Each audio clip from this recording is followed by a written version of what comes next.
Bonjour à toi, bienvenue à la capsule numéro 7 de Mana Yoga. C'est Mélissa qui est avec toi aujourd'hui.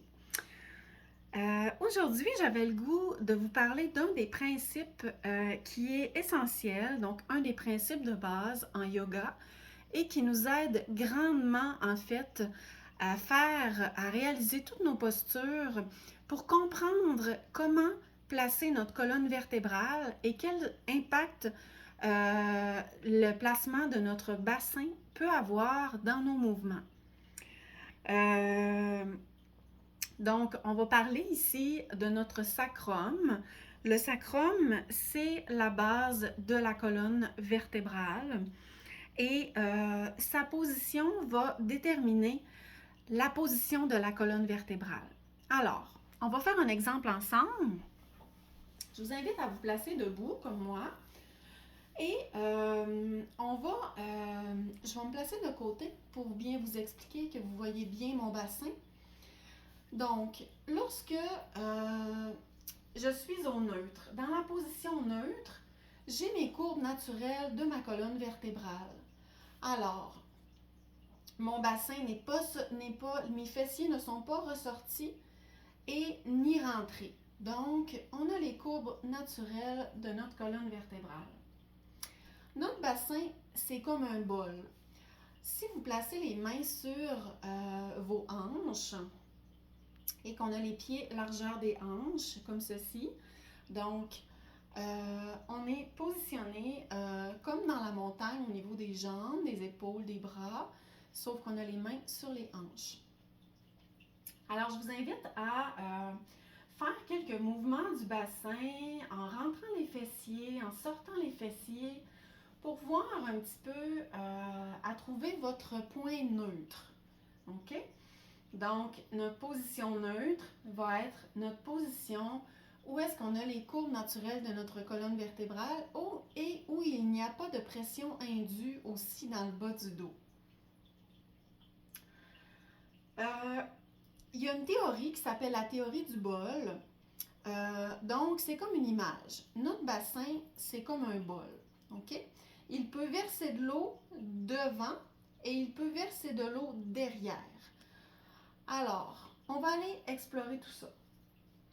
Si je rentre les fessiers, je dirige mon sacrum vers le bas et à ce moment-là, ce que ça va faire, c'est que on va venir ressentir dans nos cuisses ici un engagement principalement au niveau des cuisses.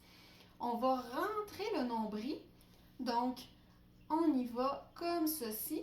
Et si on va en extension du mouvement, en prolongation du mouvement, pardon, donc si je prolonge le mouvement, regardez mon dos qui se rondit. Donc, lorsque on va revenir au centre, au neutre, lorsque mon bol verse de l'eau vers l'arrière, parce que là, je rentre mes fessiers, donc mon bol, il fait ceci. Donc, mon bol, c'est mes avant-bras, donc il fait ceci. Alors, l'eau coule vers l'arrière. C'est une image.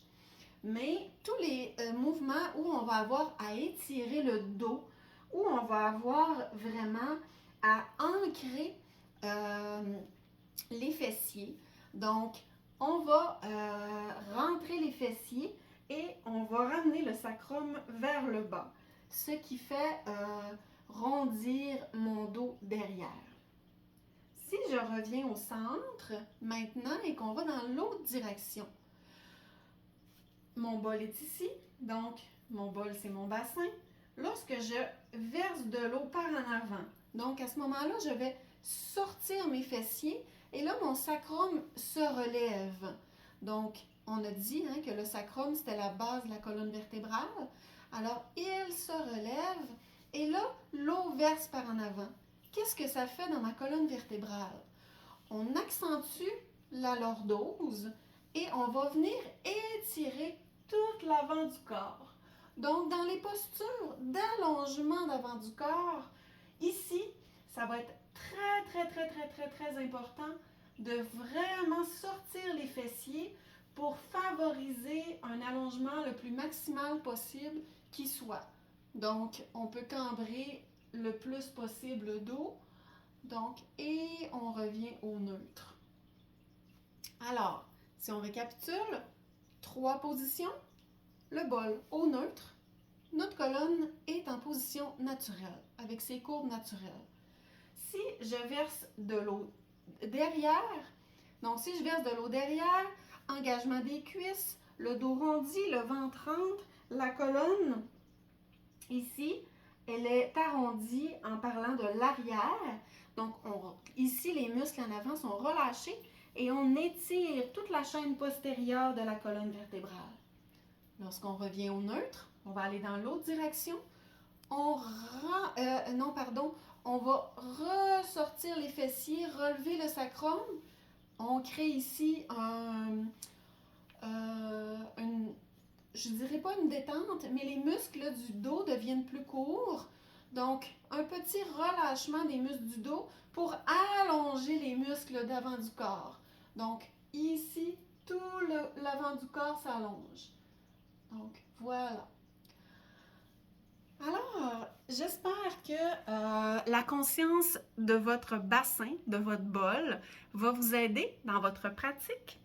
Et si vous avez aimé la vidéo, je vous invite à cliquer j'aime, à la partager et à visiter aussi ma page Facebook Mana Yoga.